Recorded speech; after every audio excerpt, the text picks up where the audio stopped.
Students, class 9 में मैं आपका लेसन ले रही थी हेरिडिटी एंड वेरिएशन। मैंने उस दिन डीऑक्सीराइबोज न्यूक्लिक एसिड का स्ट्रक्चर फंक्शन बताया, फिर आपको आरएनए के बारे में मैंने बताया। अब मैं लूंगी Mendel's principal of heredity. Mendel's, who is Mendel? Mendel कौन है? मेंडल एक बहुत बड़े वैज्ञानिक है, उनके बारे में मैं आपको थोड़ा सा यहाँ किताब में से पढ़ के बतला रही हूँ कि an introduction to scientist George Grigor Johann Mendel.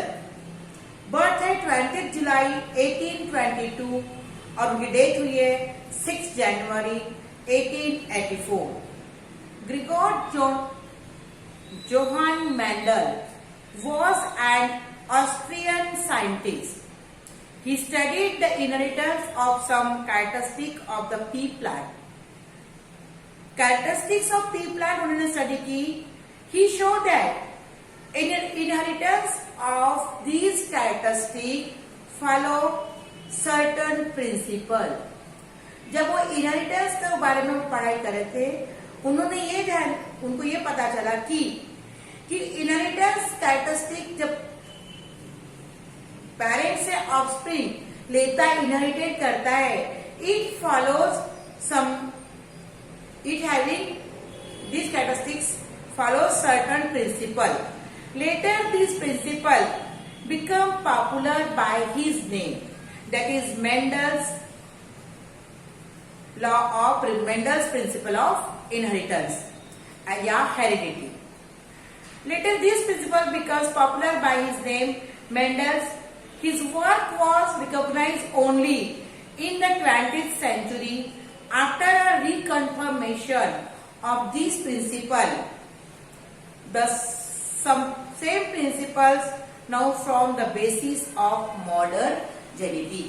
Mendel's ने प्रिंसिपल बताया, ये है बेसिस ऑफ मॉडर्न जेनेटिक। तो मेंडल्स ने क्या बताया? उन्होंने ये बोला कि जेनेटिक मटेरियल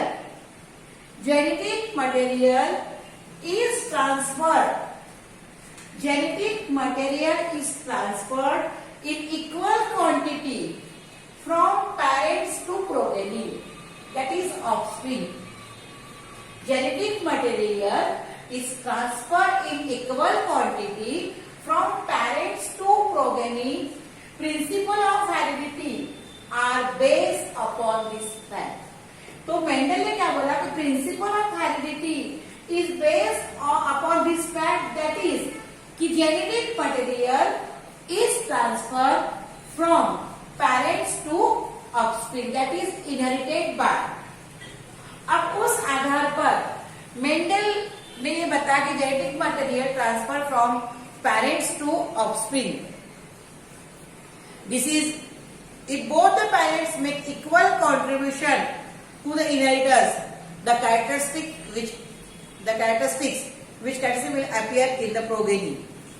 अगर बोथ पेरेंट्स इक्वल अमाउंट में वहां पे अपना क्या कर रहे, इक्वल कंट्रीब्यूशन, तो किसके कैरेक्टरिस्टिक्स वहां पे आएंगे? What will be appear in progeny? Mendel's carried out research in this direction and put forth principle of heredity for inheritance. The experiment performed by Mendel almost a century ago. All the Mendel's experiments were based upon a visible characteristics. इन्हें जो एक experiment लिया वो काय में based था? Visible characteristics, जो दिखाई देते हैं। अब उनके लिए उसने क्या चुना है? Pea plant. पी प्लांट का बॉटनिकल नेम है Pisum sativum. These characteristics are as follows. तो क्या क्या कैरेक्टर बताया उन्होंने कि कौन सा किसको डोमिनेट होता है? पहला है द शेप ऑफ सीड। कौन सा है पहला? The shape of seed. अगर दो प्रकार बताया, एक डोमिनेंट और एक रिसेसिव। तो शेप ऑफ सीड राउंड है डोमिनेंट में, और रिसेसिव में रिंकल है, यानी फ्रेश नहीं दिख रहा है। देन सेकंड है colour of seed. Colour of seed yellow और उसमें ग्रीन, येलो एंड ग्रीन, इसमें रेसिसिव में। तीसरा पॉइंट लिया उन्होंने कलर ऑफ फ्लावर, तो डोमिनेंट में कैपिटल लिया उन्होंने और रेसिसिव में small letter. Colour of flower dominant में पर्पल है एंड रेसिसिव में व्हाइट है। देन फोर्थ पॉइंट लिया shape of pod, shape of pod dominant में इन्फ्लेक्टेड है और रेसिसिव में कंस्ट्रिक्टेड, कॉन्स्ट्रिक्टेड है, चिमा हुआ दिखाई दे रहा है। देन कलर ऑफ पॉट अगर डोमिनेंट है तो उसका कलर ग्रीन है और रेसिसिव है तो कलर कैसा है, येलो। देन नेक्स्ट पॉइंट है 6 point, position of flower axillary upper में आएगा, जैसे ये है इस प्रकार से, तो यहाँ पे फ्लावर आएगा, है ना। और रेसिसिव में फ्लावर है टर्मिनल, दिख रहा है, टर्मिनल में फ्लावर रहेगा। देन 7 पॉइंट है हाइट ऑफ प्लांट, डोमिनेंट है तो वो टॉल है और रेसिसिव है तो वो क्या है, ड्वार्फ है। बौना प्लांट है। आप लोग अपने बुक में पेज नंबर 184 में 16.7 ये देख लेना, है ना, कि किस आधार पर उन्होंने ये इनहेरिटेंस किया कि both the parents take their equal contribution, है ना। तो प्रोगेनिक कौन से कैरेक्टरिस्टिक लेगा, इसके लिए उन्होंने ये ऐसे बताया कि एक डोमिनेंट और एक रेसिसिव। उसमें उन्होंने 4-5 कैरेक्टर्स बताया, जैसे shape of seed, colour of seed, colour of flower, then shape of pod, फली का आकार, then colour of pod, then position of flower, height of plant. इतने 7 कैरेक्टर्स के आधार पर उन्होंने ये बताया है। अब हम इसको बताएंगे some dominant and recessive characteristics of human beings, book में है अपने। अब ह्यूमन बीइंग के सम डोमिनेंट और रिसेसिव कैरेक्टर क्या होते हैं, रोलिंग टंग, ये डोमिनेंट कैरेक्टरिस्टिक्स है ह्यूमन बीइंग का, और रेसिसिव कैरेक्टरिस्टिक्स है non rolling tongue. Then presence of hair on arms, arms में हेयर होना, absence of hair on arms. Then black and curly hair, black and curly hair ये dominant characteristics है। और second का क्या आएगा, brown and straight hair.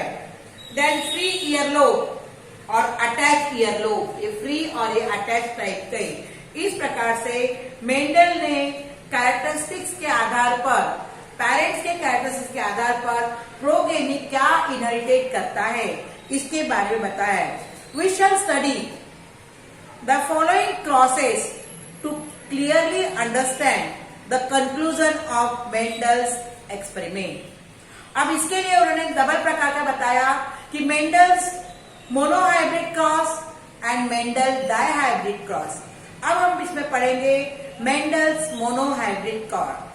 In this experiment, Mendel's brought about cross between 2 pea plant, 2 pea plant लिए एक, अब उसके लिए उन्होंने एक कैरेक्टर्स लिया,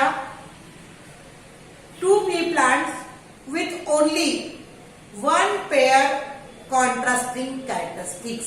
यहाँ पे 7 बताए ना कैरेक्टरिस्टिक्स, उन्होंने एक कैरेक्टर लिया, 2 pea plant के प्लांट लिया और एक कैरेक्टर को उन्होंने सामने रख के उसका एक्सपेरिमेंट किया। That this type is called, this type of cross called a monohybrid cross।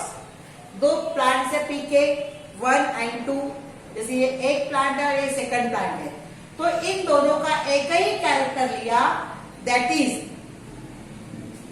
अब एक ही कैरेक्टर दिया इनहेरिटेंस के लिए तो वो कहलाएगा मोनोहाइब्रिड क्रॉस। मोनो यानी 1, है ना। So as to study monohybrid ratio, let us consider the characteristics of plant height। कौन सा कैरेक्टर लिया उसने, height of the plant. Height of the plant ये हमने यहाँ जो बताया है, तो एक कौन सा प्लांट लिया उन्होंने, टॉल, और दूसरा प्लांट कौन सा लिया, डॉर्फ। क्या लिया, एक प्लांट हाइट टॉल प्लांट लिया और एक प्लांट कौन सा लिया, डॉर्फ प्लांट लिया। Parental generation P1, tall pea plant, जो प्लांट टॉल है, were used in this cross. क्या लिया उन्होंने, मोनोहाइब्रिड क्रॉस यानी एक एक कैरेक्टरिस्टिक्स लेके उन्होंने एक्सपेरिमेंट किया। तो उन्होंने 2 प्लांट लिए पी के, है ना, 2 पी के प्लांट पे उन्होंने, ये पी प्लांट है ना, 1 एंड 2, ये टॉल हाइट उन्होंने कैरेक्टरिस्टिक लिया और ये ड्वार्फ, ये 2 उन्होंने क्या लिए कैरेक्टरिस्टिक्स लिए। Tall pea plant and dwarf pea plant were used in this cross. एक ही कैरेक्टरिस्टिक्स लिया, so it is known as monohybrid cross. Hence this is a parent generation P1। अब ये कौन है, ये जो टॉल और डार्क प्लांट है, ये कौन है, पैरेंट P1। ये क्या कहलाएंगे, पैरेंटल जनरेशन, क्या कहलाएंगे, पैरेंटल जनरेशन यानी P1। ठीक है, अब इसका फिनोटाइप क्या होगा, टॉल और डॉर्फ। जीनोटाइप क्या होगा, टॉल है तो डबल टी और डॉर्फ है तो स्मॉल टी। अब एक एक गैमेट क्रॉस होगा, ये टी और ये टी। ठीक है, ये फिनोटाइप